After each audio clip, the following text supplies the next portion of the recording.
Démarré la semaine dernière par une messe à l'église Sacré-Cœur de Mimban de Bitam, la campagne électorale des législatives et des locales du candidat du Parti des sociaux-démocrates gabonais SDG dans la commune de Bitam, qui s'achève, a été marquée par plusieurs causeries dans les 24 quartiers que compte sa circonscription électorale. Durant 3 jours seulement, le périple lui a conduit à visiter 8 quartiers par jour, comme programmé par son directoire de campagne. Partout où il est passé avec son équipe, la team DMF 25, l'office du village, comme l'appellent affectueusement les Bitamois, a non seulement présenté son projet pour le développement local axé sur l'écriture du Nouveau Testament de Bitam, mais également s'est investi dans plusieurs actions sociales, parmi lesquelles la rénovation et la réhabilitation de plusieurs pompes publiques fermées depuis plusieurs décennies. À cet effet, plusieurs pompes publiques telles celle d'Ovon fermée depuis 16 ans, celle de Mongomo 2 fermée depuis 26 ans, celle de la vallée de Mongomo et celle de Mimban fermée depuis plusieurs années ont été réouvertes. D'où ces quelques réactions. Moi, j'ai renchéri en français tout ce que maman venait de faire tout à l'heure. Que le remerciement que nous pouvons donner à monsieur Désiré Meba, mon Sandon, Yami Mbang, Ben Yanouak, ah, Kaki, Yanamia Carignan, Aboyang, pour venir et la jeune fois vous souvati. Voilà, faut voir, passe à moi, j'ai bien aimé une bonne. Au 100%, c'est pas qu'on a dit vivre à Modou, à Kiba. Toutes ces réalisations sociales financées avec fonds propres pour l'amour, pour sa terre natale, affirme-t-il au cours de ces différentes causeries. D'ailleurs, l'homme politique n'entend pas s'arrêter là.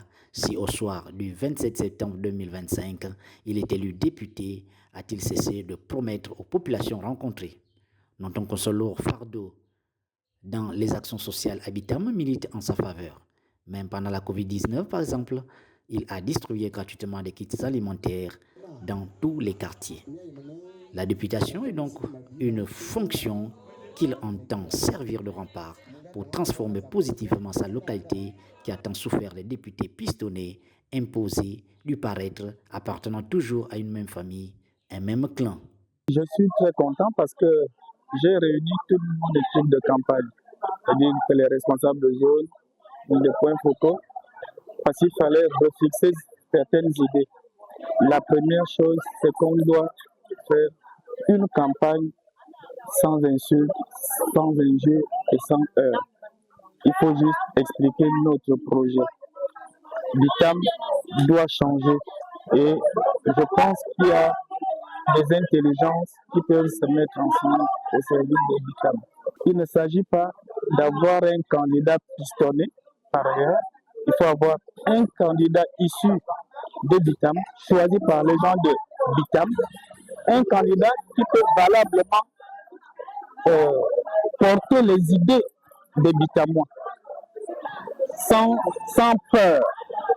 Un candidat qui œuvre pour le changement, parce que le changement a déjà eu lieu à la tête du pays. Mais il faut que ce changement ruisselle également dans les départements et dans les communes. Et c'est ça un peu l'objet de notre candidature, parce que nous voulons que le changement qui a commencé à la tête du Gabon puisse arriver également habitable. Désiré Meba appelle ses électeurs à ne pas céder à la peur, aux intimidations, à la corruption électorale et bien d'autres pratiques du passé ayant plongé Bitam dans le désarroi. Depuis longtemps, la mobilisation est de taille dans tous les 24 quartiers de Bitam. Toutes les causeries drainent du monde venant écouter et échanger avec le candidat sur les conditions de vie. D'après les statistiques, la jeunesse représente environ 70% de notre population. Et c'est un fardeau lorsque la plupart des jeunes sont au chômage. Donc, l'idée première que j'ai, c'est de faire en sorte qu'un bureau du PNPE soit installé à Bitam. Pourquoi? Parce qu'il existe déjà une agence basée à Oyem.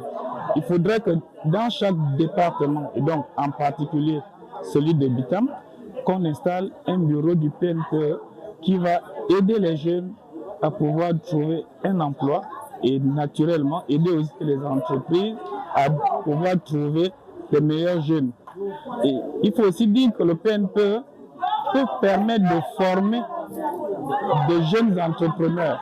Et ça, c'est important parce qu'on est dans une zone économiquement rentable, on va dire, parce qu'on est dans la zone de 3 frontières. C'est à cœur ouvert que le candidat et ses compatriotes ont eu l'occasion d'échanger ensemble. Certaines causeries se tiennent jusqu'à minuit en présence d'un électorat acquis à sa cause. C'est sans surprise qu'au soir du 27 septembre, Désiré Meba Mefama soit élu député en tant que candidat capable, valable, choisi par les populations pour porter haut le destin des Bitam dans sa marche vers le développement prôné par les plus hautes autorités, en tête desquelles le président de la République, chef de l'État, chef du gouvernement, son Excellence Brice Clotaire Oligui Nguema. Bitam pour tous, c'est plus que jamais maintenant dans la mixité culturelle, l'inclusivité et le développement intégral de Bitam. Dixit, Désiré Meba Mefama. La voix de Bitam sera-t-elle enfin entendue?